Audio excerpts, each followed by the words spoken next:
This is True Talk on WMNF 88.5 with Ahmed and Samar. Thank you for all our listener supporters have been asking about us past week.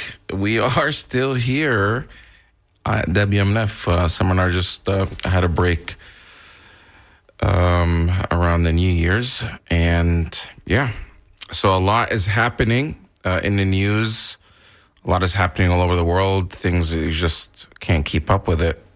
And, we only have our shows on once a week. But right now, people are beating the drums to war with Iran. What's happening there? And do you support, efforts to try to do regime change in Iran? All of a sudden, it's coming out of nowhere. It's time for Iran to go down. And Trump saying his help is on the way. But he kind of backtracked last night. So for a while, the stock market was volatile. Crude oil was going up. Even gold and silver spiked. And then all of a sudden, after last night's comments, things plummeted as far as crude oil and price of silver. Not necessarily silver and precious metals, but it did go down a bit. So anyway, we're going to talk about Iran. We're going to talk about Venezuela, even though Venezuela is outside, but what's the connection to the Middle East? And we're also going to take some phone calls. So since wasn't here past couple of weeks, we'll take some phone calls, get your feedback. This is True Talk on WMNF 88.5. We'll be right back after this short break.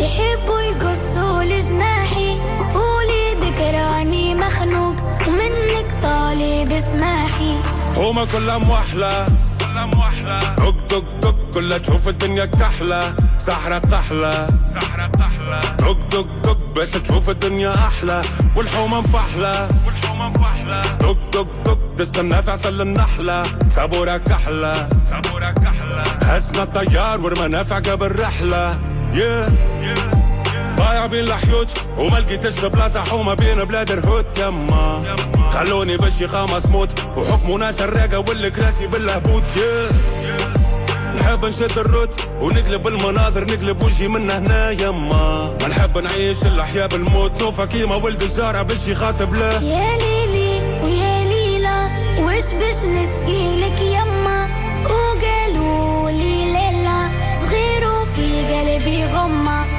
حب نطير ونطير الفوق يحبوا يقصوا لجناحي قولي ذكراني مخنوق ومنك طالب اسماحي ريوس الرجالة ميلة رزنك بالتخمام وبالشيخة مخاخة مبيلة ولاد الحومة اشواتنا مقايلة شرف العينين بالخير ماهيش مستفايلة حبوا يسوقونا كيف الزيلة ومربط في زريبة وخطوة السكينة مكيلة يحبوك بري ما عندك شي عايلة نعيشوا في سيستم حكمه ولاد المتحيلة يحبوك غايب على الوجود ساكت على حقك وراضي باللي يحبوه موجود يما تجري وماكش خالط على الكوت مش خلى اولاد الحومة قطع من الحدود ايدو في قفصك مربوط وذباع مسيب وزيدك لك عشاك يما حبوك قاعد في زنقة مرفوض والمستقبل اللي تشوف فيه متعدي بحذاك يا ليلي ويا ليلى وش باش نشكيلك يما وقالوا لي ليلى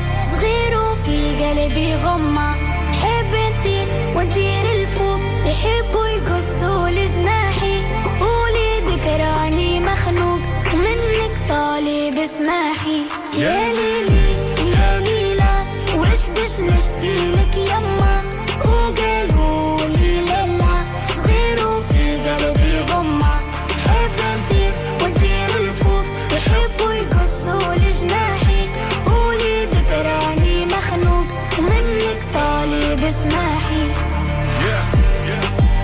So welcome back to True Talk on WMNF 80.5 with Ahmed and Samar. This is the True Talk radio show right here on WMNF. It's live right now. I'm live in the studio. And you're new to our show. This is a global affairs show with a focus on relations with the Middle East, Muslim world, Arab world, foreign policy towards that region. We've been on the air since 2003, and Just seems like it's 2003 all over again. I remember when our show first came on. It was right before the invasion of Iraq, and Samar and I were saying it's a bad idea. Don't do it. This is wrong. America has no business liberating the Iraqis. They don't want you there. Sure, Saddam Hussein is a dictator, but since when does America go into countries to remove dictators and bring freedom? Historically, the United States does what's in the interest of the oligarchs and in our national security interest, in America's national security interest, not necessarily for the reasons of human rights and liberating the Iraqi people. And it's the same story today. I mean, the double standards and the hypocrisy that you hear, and as far as a justification to bombing or attacking Iran now, is that people need freedom. And people, yes? Is everything okay? Well, I just have to put the screen up. Oh, okay. No, I'll do that. So we're going to take some phone calls eventually, but right now we're not taking phone calls. So our producer just came in to say that, there are people calling, but we haven't asked for phone calls yet. So let me, we'll get into that in a bit. If you want to call in now and stay on hold, that's fine, but you are not going to take the calls for probably another 15, 20 minutes or so. So, it's going to war with Iran right now. There are reports of heavy security presence in Tehran amid lingering U.S.-Iran tensions. That's what Al Jazeera is saying. A senator, pro-Trump senator, just said that the idea that Trump is not going to attack Iran is beyond inaccurate. So maybe is Trump just bluffing? Senator Lindsey Graham just said this in a post on X. Graham said the circumstances around the necessary decisive action to be taken against the evil Iranian regime have nothing to do with President Trump's will or determination. Quite the opposite. Stay tuned, he added. I mean, I remember the last time Trump attacked Iran, he kind of downplayed like it wasn't going to happen. Then all of a sudden, out of nowhere, he did send the bombers to attack Iran's nuclear facilities. And it was while there were some negotiations, so people were saying, well, he was throwing them off. So is it more of the same now or not? Also being reported that a network linked to Israel pushes to shape external Iran protest narrative. And transcendent moments in geopolitics that... So in recent weeks, as protests erupted in Iran, the hashtag quote or hashtag Free the Persian People trended on X. The campaign was accompanied by a flood of posts saying of an imminent decisive moment in Iran's history and presenting themselves as authentic voices of the people of Iran. And so some analysts that track the sources of this interaction and the dissemination path uncovers the digital campaign did not originate organically from within Iran. Instead, it was spearheaded by external networks, primarily accounts linked to Israel or pro-Israel circles that played a central role in manufacturing the momentum and steering the discourse towards specific geopolitical goals. That's an article that's also showing in Al Jazeera. So if you're seeing this whole thing about Iran on your feed and people are talking about it as if there's just imminent threat and tens of thousands of people being killed, it may not necessarily be factually accurate. there is some manufacturing dissent happening here, or manufacturing consent that's playing out. And that's the problem now, especially with these social media platforms, including X and Facebook. I was just on Facebook yesterday. I don't know. I think I was looking at something at the marketplace because I don't really get my news from Facebook. And all of a sudden, this one very staunchly pro-Iran woman in the diaspora was, I think, who lives in Canada, who is strongly supportive of the Crown Prince of Iran, which really Iran doesn't have a Crown Prince. The Shah, who was overthrown in 1979, he had a son. He went in exile, and his son, I think at the time was, I don't know, 6 or 7, and has lived in the United States. So he's claiming to be the Crown Prince of Iran. Iran doesn't have a monarchy, doesn't have a Shah, and for him to be claiming that is just ridiculous. But anyway, this woman, who I don't follow on Facebook or on social media, came up on my feed. I'm wondering, why are they pushing this woman? So these social media platforms are somehow in bed with sometimes foreign governments, sometimes the United States, administration, to amplify certain voices and certain messages that they want to push out. I remember the days when social media was something like, oh yeah, this is evening the playing field with big media. Well, it seems like governments have been able to manipulate that now, and they're still being able to push out the government narratives or the oligarch narrative. It's not necessarily giving voice to the people. So other headlines that are also happening today in Iran that I'm reading, it says, what's behind the anti-U.S. chants from Iran to South America down, and because these are what's being chanted in other places. So a lot of this, people around the world are seeing through this, that, the attack on Venezuela, kidnapping Maduro, then going after Iran, threatening Cuba, going after Denmark. How is this all playing out? And this was supposed to be the government or the administration or the regime that promised that they're against regime change. And it's America first, and not getting involved with other countries' business. I mean, on its surface, America First is a great idea. I support America First if it means less wars, peace around the world, not intervening in other people's business. What business do we have to try to interfere and use our resources as Americans to bomb another country because there are protests that are happening there? There are protests happening here in America. There are tens of thousands of people that protested, hundreds of thousands of people that protested against the genocide in Gaza, on college campuses and other places, and there are people that were beaten. Does that make it right now, for other countries, other governments to say, well, we don't like what's happening, how America is treating its people, let's go over there and bomb them? We wouldn't accept that here. So how is it okay that the United States would consider attacking another, sovereign country, regardless of how they are?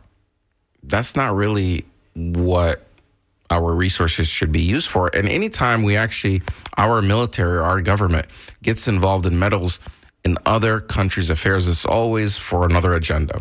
And right now, I believe the stories and the evidence and the research that really says that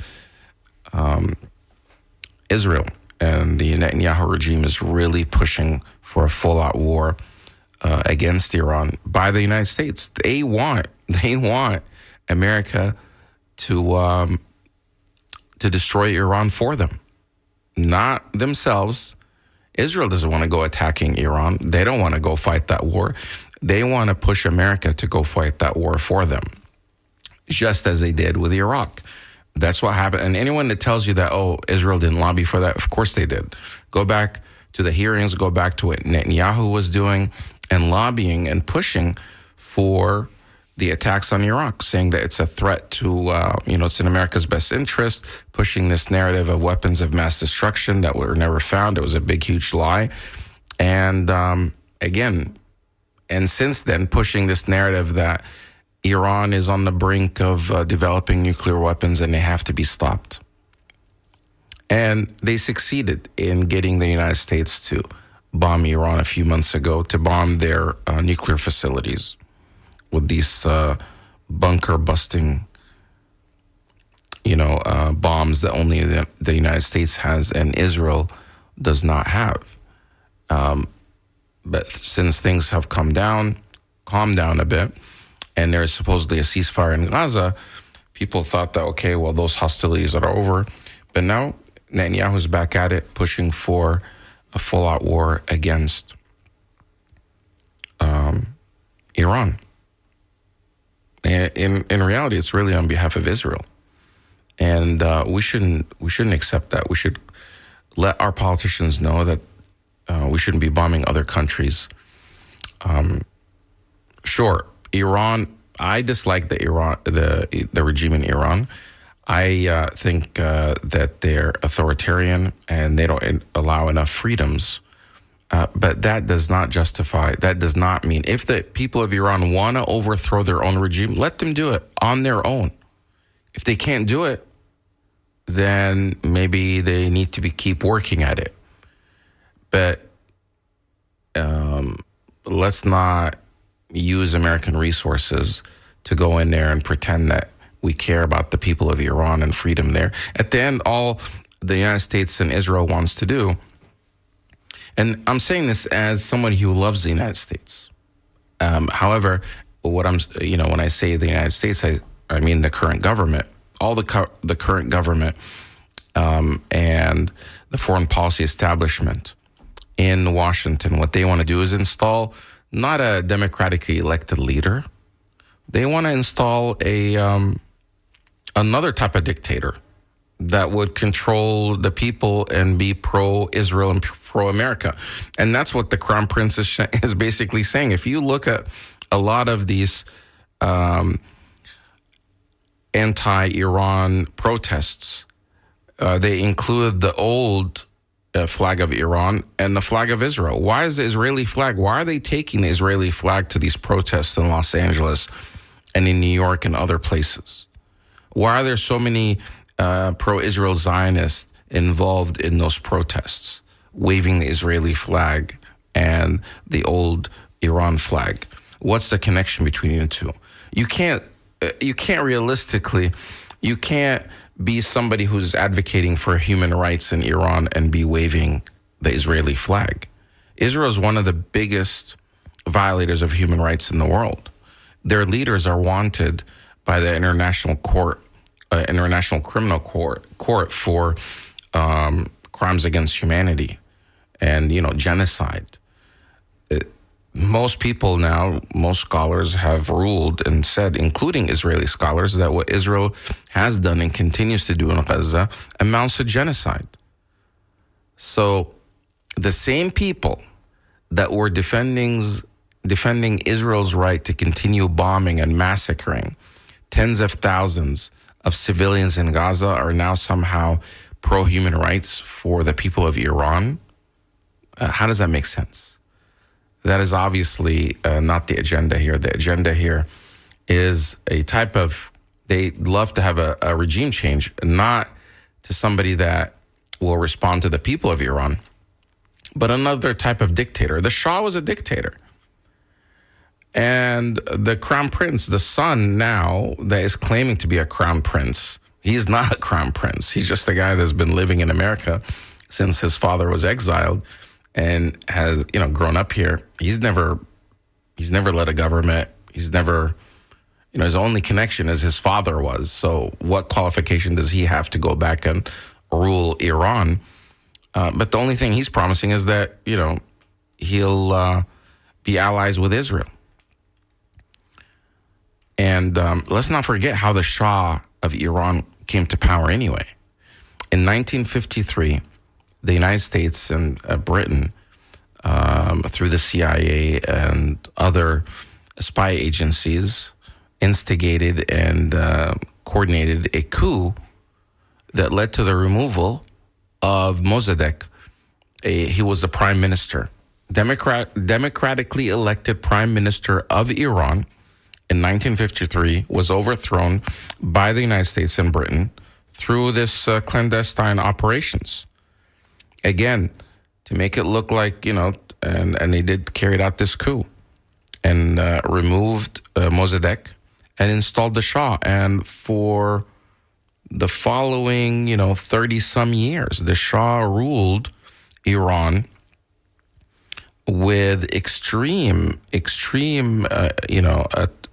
totalitarian regime, banned everything. There was no freedom for the people there. And the result of that, it led to the people that started rebelling, or their way of protest, that they became more and more staunchly religious. And that's how Iran became an Islamic, state or a theocracy, as a response to what the Shah was carrying out, this extreme secular society that banned all religious life. So, every cause, every action has a reaction. If you're going to become extreme, a secular state that tortures people, that imprisons people, that even try to worship, that bans religious activities, that's the response that you're going to have. And now, when the mullahs came in and took over, they went completely the other way. And now, over time, some factions have moderated. I think their current president is somewhat of a pragmatic person, more moderate. I think it's someone that the international community can work with. But, Israel's not having it. They don't want any of the surrounding countries to have any agency. They want them to be all puppet regimes that they can be controlled or fragmented. That's why they want to break up Syria even more. They were happy. Israel was happy during the time that there was a civil war going on in Syria. And they're upset that, that somebody's there now that's trying to unify them. And they want to break that state up. They want Syria to be divided into 2 or 3 parts. They want, even Saudi Arabia to be divided into 2 or 3 parts. They want Iran to be divided. They want these smaller, weaker states around them. That's part of their agenda, and they think that would make them more safe somehow, and they'll continue to be the more powerful nation in the area. Not necessarily by size, but because all the other states around them are also smaller and fragmented. That's what happened in Iraq. Iraq is effectively now like, at least 2 portions. There's a kind of a semi-autonomous region in the north where the Kurds are. And then, you have the southern part, which is led by the Shia, and the Sunnis, who used to control Iraq under Saddam Hussein, are now, weaker. So you have this kind of ongoing polarization and conflict within Iraq that they're not going to become what they were under Saddam, which Israel saw as a threat. So our phone number is 813-239-9663, 813-239-9663. You can call us and we'll take some of your calls. One thing that I wanted to actually play that also happened over in the past couple of days, maybe a day or so ago, was Mike Pompeo, the former Secretary of State under Trump, who, for whatever reason, upset Trump, and Trump said he's not going to have a role in the future in the current administration, a staunch Zionist and neocon. And here's what Trump said regarding the victims of Gaza at this conference. Let me see if I can play that.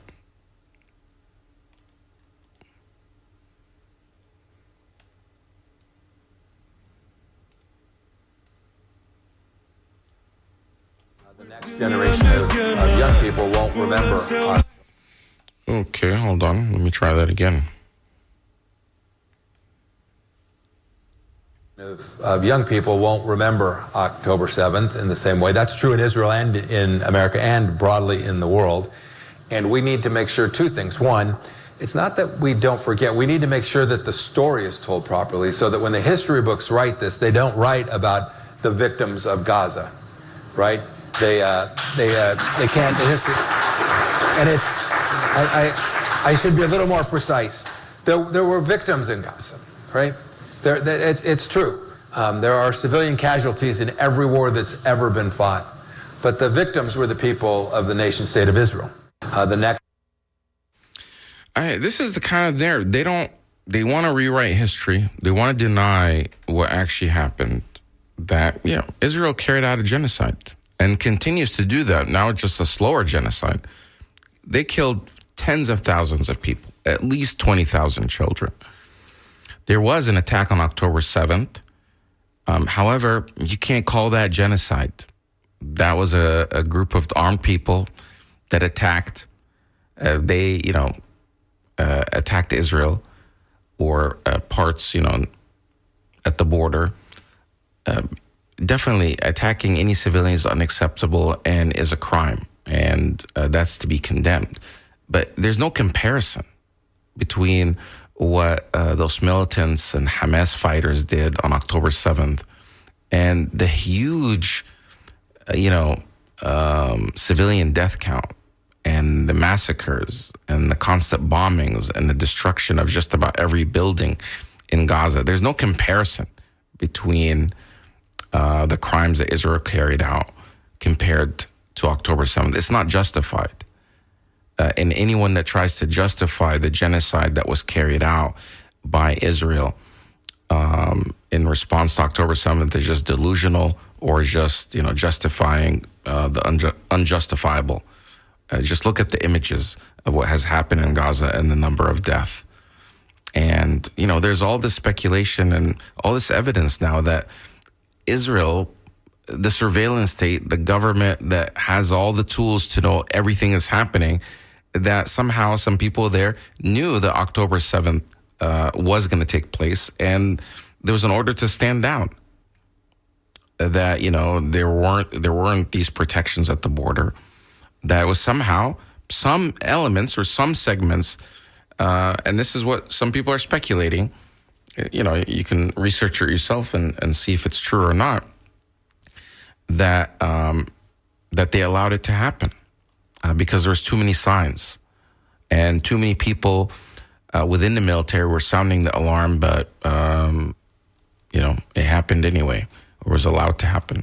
I'm going to take some phone calls. Our phone number is 813-239-9663, or you could email us, dj@wmnf.org. I'm going to go to Jack in Dover. Jack, go ahead.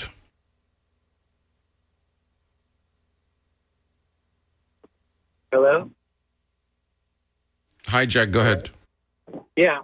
I just wanted to say when you mentioned, that, you get your news from different sources. Last night, for the first time, I logged on to Hillsborough County Library and was going to read Newsweek, and it brought up a Newsweek magazine that was called Indian. And it was all about the people from India. And I read an article about Modi, their president, and how President Trump tried to intercede with him with Pakistan. And he made it very clear to President Trump that he wasn't going to take any of that. And his political party, I think they called them the JDLs, supported him. And, they fought back. And so immediately Donald Trump started going after the immigrants from India in the United States and deported almost 3,000 of them and imposed a tariff of 25%. So, I understand, where you're coming from, and I know that people like me, are looking for alternative news sources, to try to get information and get another opinion, because without facts, you can't make an informed decision. And I just want to commend, governments that are holding their own, that aren't like, Israel. Now that Israel has, made this alliance with America, it's almost as if, Now they just have to buy more guns and more weapons and soon, a nuclear bomb or whatever's next. And it's just like, no, you don't need to do that. All you need to do is say no to America. Let us handle our own problems. All right. Thanks for your comment, Jack. I'm not sure which article on Newsweek that was referring to, but the current leader of India is Modi. I'm also not a fan of Modi. However, if he's elected by his people, he answers to his people. Now, of course, but that's the thing. Donald Trump, some people describe his style of governing, and when it comes to foreign policy, is, kind of like a little bit like a mafia. He'll apply a lot of pressure to get what he wants. And that will include, putting pressure on, as you said, if, Indian people in America or Indian immigrants in America. It seems like the Somali Americans, these are American citizens that happen to be of Somalian background in Minnesota. They're in the crosshairs of Trump right now. He keeps talking against them. I don't know if you guys, I'm sure some of you have heard about the interview that he did with the New York Times, where famously the takeaway from that was when they asked him, are there any checks to his power? Is there any, does he have any limits to his power? Meaning like international law, the United States Constitution. What are his limits? And he said, my own mind, my own judgment, my own moral compass. And then some people reacted to that saying, well, that means basically he has no limits because, he hasn't shown that he has good judgment.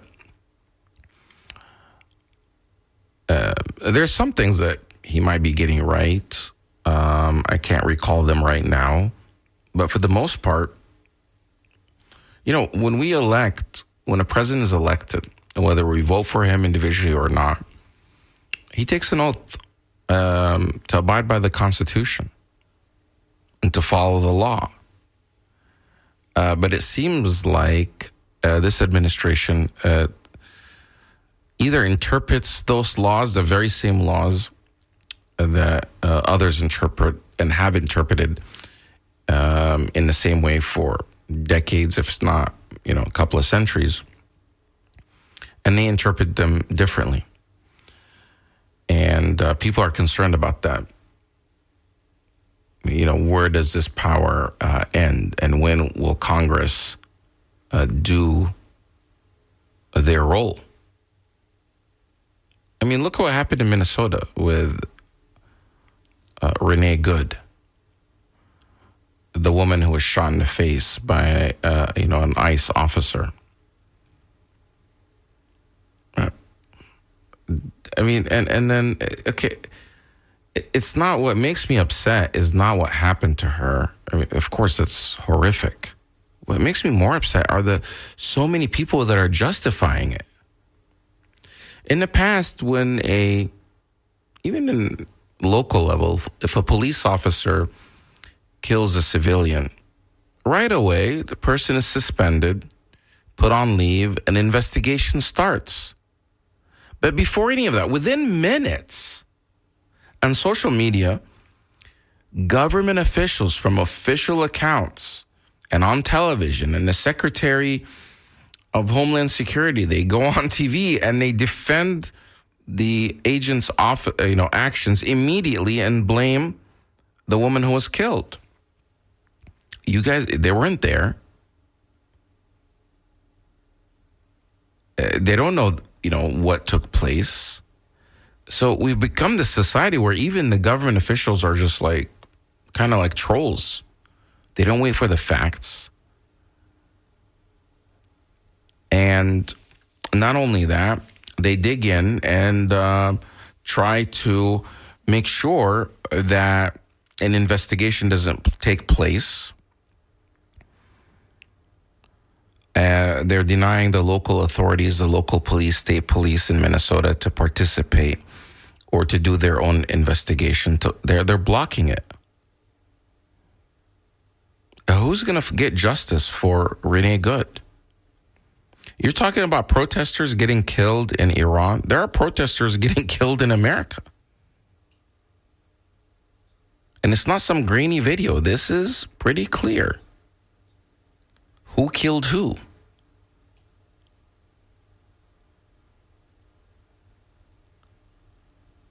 And even the body cam or the phone cam, the point of view from the office, the agent, I guess they call them agents, the ICE officer or ICE agent, federal police, even the phone in his own hand shows what happened. And everything that they said about Renee Good turned out to be false. She was an agitator. She was smiling in the video, saying, I'm not mad at you. Hey, dude, I'm not mad at you. Those were her last words. Or I'm pulling out is the last words. She was leaving the place.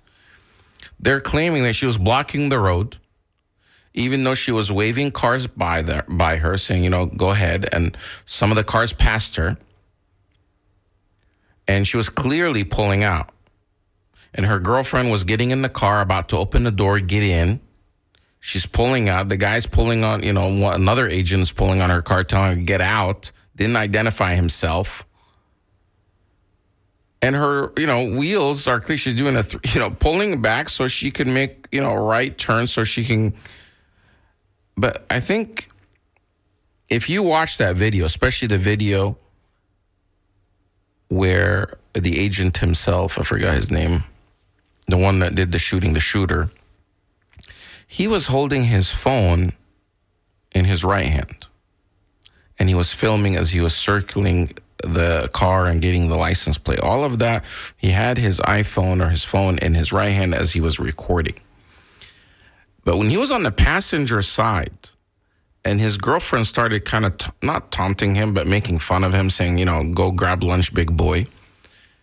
At that point, he wasn't in front of the car. You can visibly see that he switched the phone from his right hand to his left hand. And that, to me, is incriminating, meaning that's where he decided he's going to pull out his gun. He made a decision then. He wasn't in harm's way. That's when he decided, I'm going to need my gun. He wasn't in front of the car. He was on the passenger side. And between him and the car was even the girlfriend of Renee, or the wife. And that's when he switched hands. Now he switched that so he could have access to his gun, which is, he's right-handed, is on his right hip. Then, as Renee was looking the other direction and pulling out, he put himself in front of her car.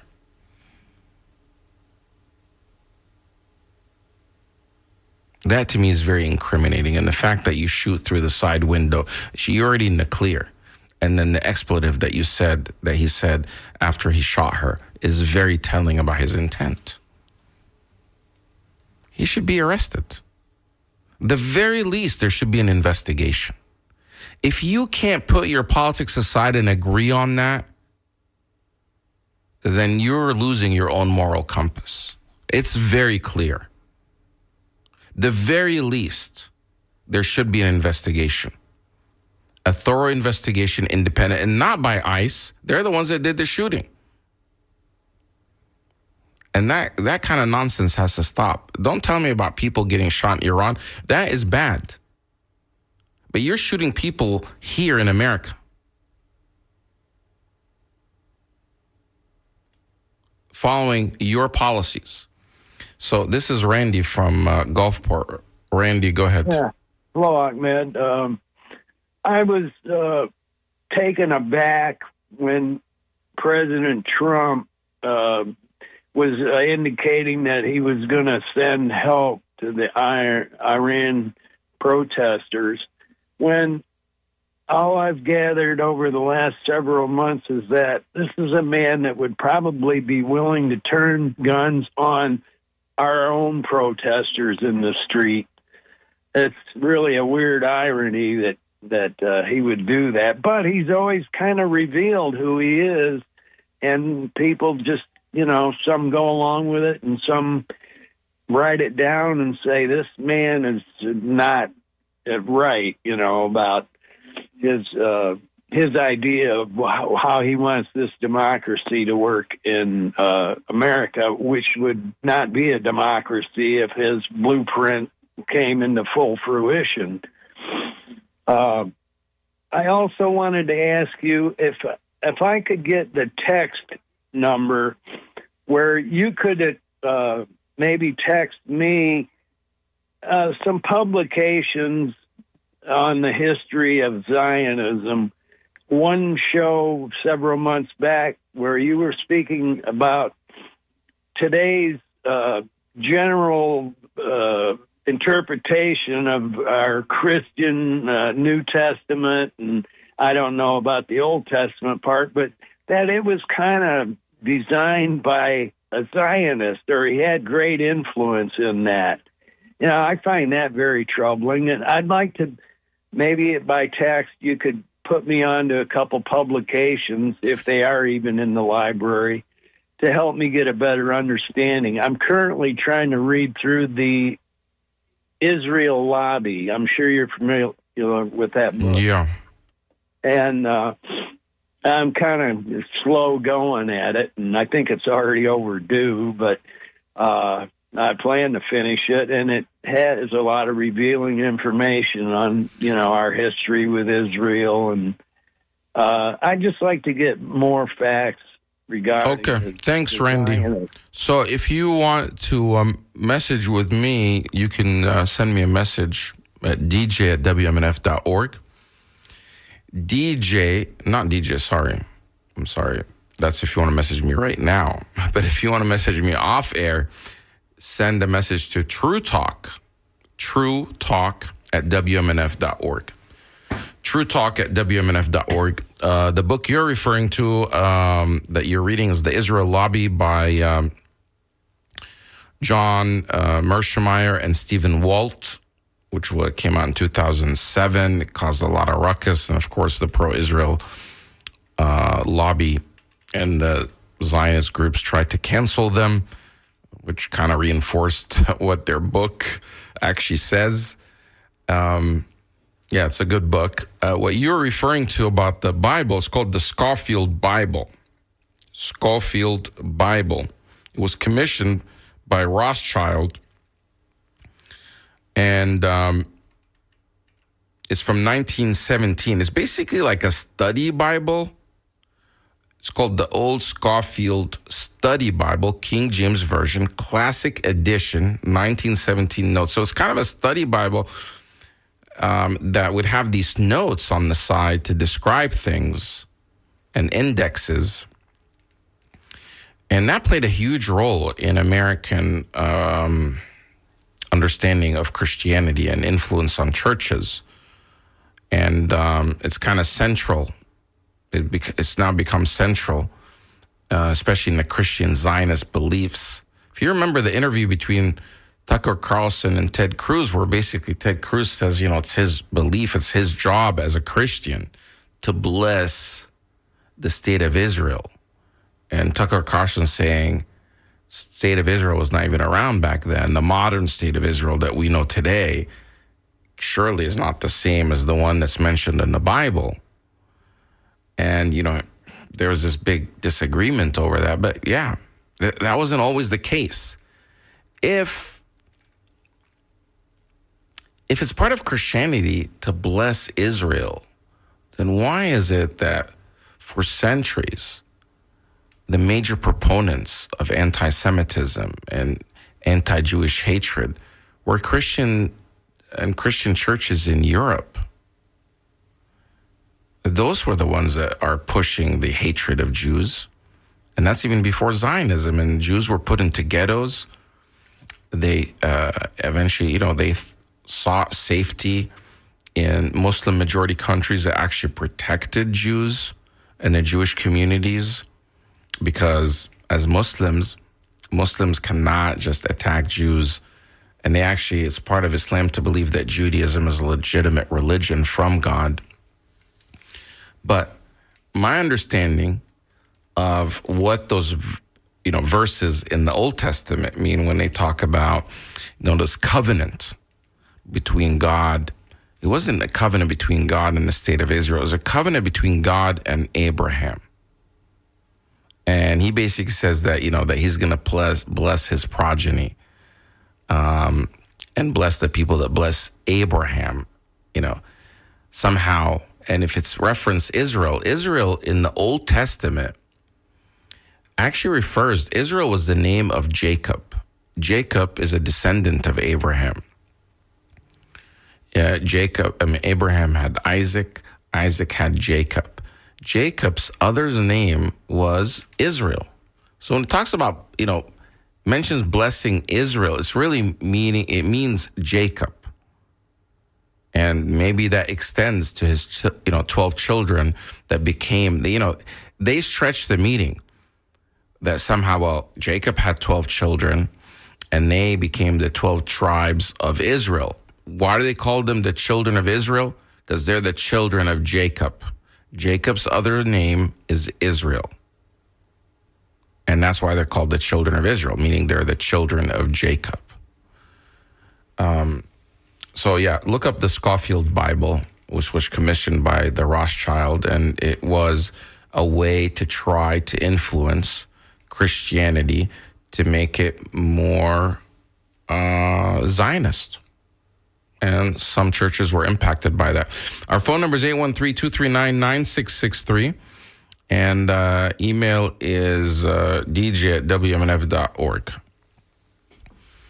If you want to email, let me see if I've received any email. And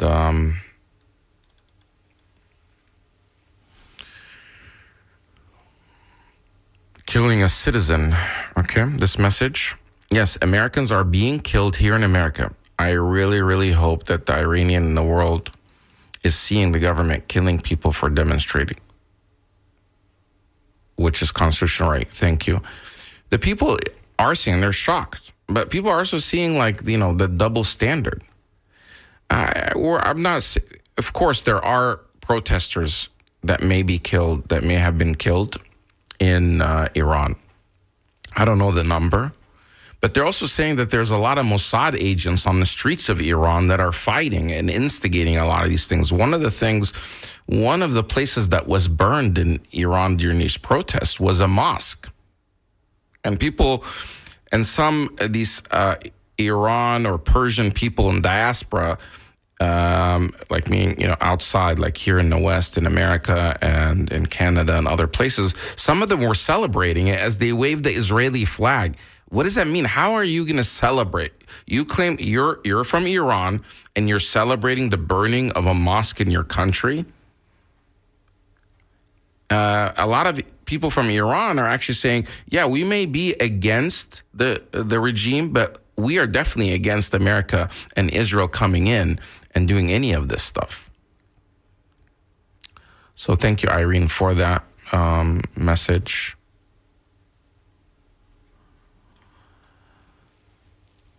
Betty sends a message saying, I agree with you on everything. Your show is informative and you're both fair-minded and your commentary. Betty from Sarasota. I don't know. I don't want to judge, but Betty might be Jewish because I think she called in before. And actually, I don't know. I see Betty is on the phone now. So are you emailing and calling in? Are you the same Betty? Yes, I am. I decided to call you as well. Hello? Yeah, go ahead. I'm surprised that you're both on my email and on the phone. Go ahead. Thank you for calling. I couldn't resist. Of course, Ahmed, I've been following your show for many, many, many, many years. Anyway, and I enjoy it, and I do feel that you're both very honest and forthcoming. I get a lot of flack from my fellow Jews. I am indeed Jewish. I'm not a wildly practicing person. I'm traditional, but that's about it.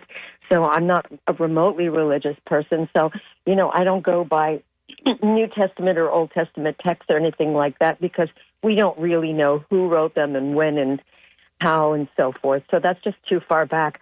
But in my estimation, what you're saying about, first of all, that the Christian world was really much more anti-Semitic than the Arab world has ever been, is absolutely 100% right. My parents were Holocaust survivors, and they grew up in a lineage in Poland as Jews, and it was never, ever really comfortable. That's one thing. And yes, Jews have been chased around and killed and persecuted since the time of Isabella in the late 1400s. So it was a miserable time for Jews for centuries. And yet, we Jews lived among and with Muslims and Arab populations for centuries. And we're very comfortable. We were allowed to prosper. We were integrated. You don't hear stories of massacres on Jews. I just haven't heard of anything like that. From North African countries like, Morocco, Syria, Iran, and so forth. Turkey, certainly not. Anyway, my point is that I think what most people are forgetting is that things were decent for the Jews and Arabs living together for most of the history. There were very few Jews living in Israel for these last 2,000 years.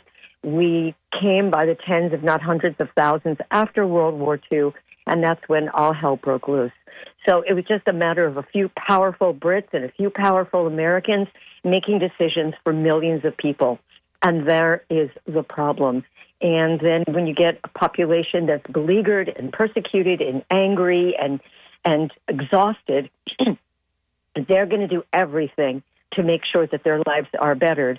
And that usually comes with the persecution of the next group of people. And the Arabs were a threat to them. They weren't comfortable. They didn't know the language. They didn't know the culture. They were different looking, different behaving, perhaps. And the Jews systematically had their militias, Palmach, Irgun, all kinds, Kach, and so forth. There were many, many people through these last decades who took it upon themselves to expel and burn villages. And, of course, we know that approximately 700,000 people were expelled from Israel alone. So that's the history that many people refuse to look at or deny or don't know. And it's very important to see how the dynamics changed so quickly that you can imagine how a horrible, horrific massacre could have happened on October 7th because it didn't happen in a vacuum. We're talking about decades of oppression and terrible policies, hundreds or not even thousands of checkpoints, making it impossible and making these people miserable. How do you not expect uprisings to occur? So that's really my spiel for the day. Betty, just before we go, because we only have less than a minute left, but you're Jewish. It seems like you grew up in America. But so how is what formed this opinion? How do you have this information where so many other people don't, especially in the Jewish community? Well, it's called reading books, and I've read many, many articles and books by Jewish historians and Jewish writers who to this day are still writing for Haaretz, like Gideon Levy. People should check out Gideon Levy. Check out Mira Haas, who's lived in the West Bank with Jews. She's Jewish. Her mother was a Holocaust survivor and a writer. She's an esteemed writer. She's been on Democracy Now! Again, her name is Amira Haas, and she's lived with the Arab population for decades and has written scathing reports on not just the IDF, but the population in general, and how it's dealt with the apartheid. I've read books by Miko Peled, who wrote the famous, fantastic book called The General's Son.